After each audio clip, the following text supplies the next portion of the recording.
can continue to remember, continue to uphold those traditions and pass them on? Well, sometimes, we're all very busy nowadays. We're running around doing many things, and we forget, the concept that brings us together, the concept that governs us, and that's the U.S. Constitution. Whether or not whatever your political differences are, we are still governed by the U.S. Constitution. And it's always good to remember once in a while what the U.S. Constitution is all about and what it embodies. Now, I know from the various interviews we've done with your colleagues in law here on the island, Law Week and Law Month, sometimes they cover specific amendments to the Constitution. I believe last week in Constitution Week, you were focusing on different articles, maybe different amendments. Is there a particular part for this year's Constitution Week you're focusing on? Well, right now we're trying to focus the entire Constitution. The whole thing. Right, because I think last year we did the Fourth Amendment. And so people target about the Fourth Amendment, but they forget what the other amendments are and what's in the Constitution. So once in a while we go back and we discuss the whole Constitution, what it's all about, what came about, and why we have a Constitution, and why it was created. The Constitution when it was created was a very revolutionary document. Most of the nations or countries were kingdoms.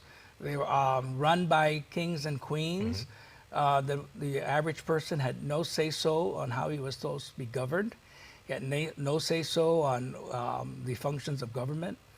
And so at the time when the Founding Fathers started the U.S. Constitution in 1789, it was a very revolutionary document because it was a document for the people, by the people, and of the people.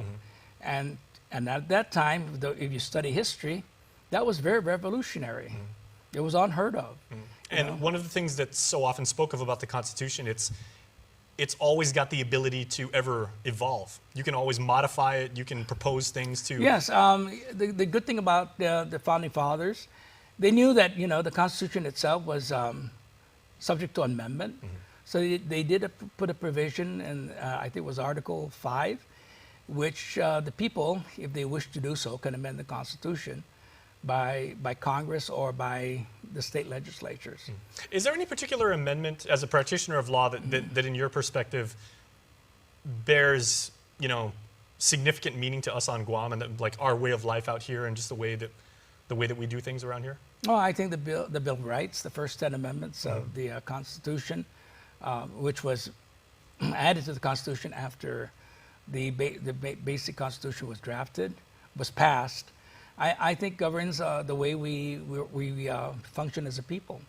It tells us what our rights are. It tells us to what extent the government can impose itself upon us. It tells us what our duties and obligations are, what we should expect from the government. It divides the power between what is the function of the federal government as it relates to our government, the local government.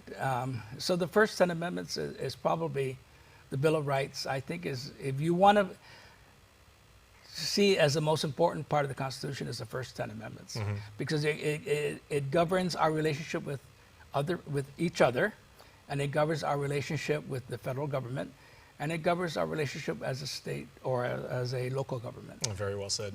Now, for this year's Constitution Week, what's being done throughout the island to make sure that we well, honor right now we do the normal. We've done, and we hope to expand. We had a kickoff. The Lieutenant Governor, myself, and the Chief Justice signed proclamations and passed a Judicial Council resolution commemorating this week as U.S. Constitution Week.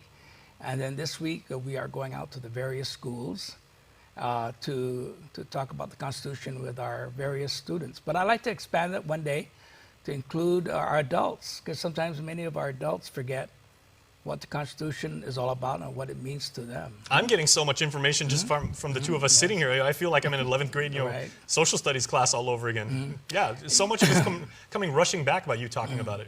Well, when I do jury selections or I select grand juries, I always remind the people sitting out there, prospective grand jurors, that being a juror is one of our obligations. The jury system is the backbone of our criminal justice system. It ensures that every individual who is brought by the government to the courts gets a fair and impartial proceedings, gets equal protection, due process. And that's why jurors are for. I think we're one of the few nations, I think one of the only nations in the world, that really entrusts the criminal justice system to our people.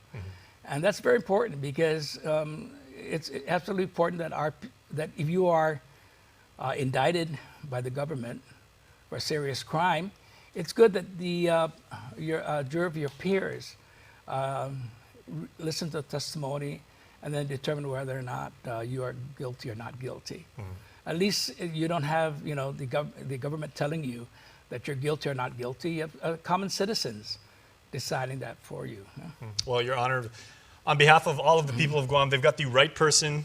The Constitution is in the right hands, figuratively, and with the right voice continuing to let us know about it and appreciate it. So thank you very much. Okay, thank you very much, from all of us Jason, and for to you and inviting all me. your colleagues. Okay, we'll see you appreciate soon, it. Your Honor. Thank you. And we'll see you right after this. MTO, professional janitorial services with a warm hospitality touch. MTO gives that gift year-round. Pressure wash roofs, pressure wash driveways, lawn service, home cleaning, carpet restoration, office cleaning, commercial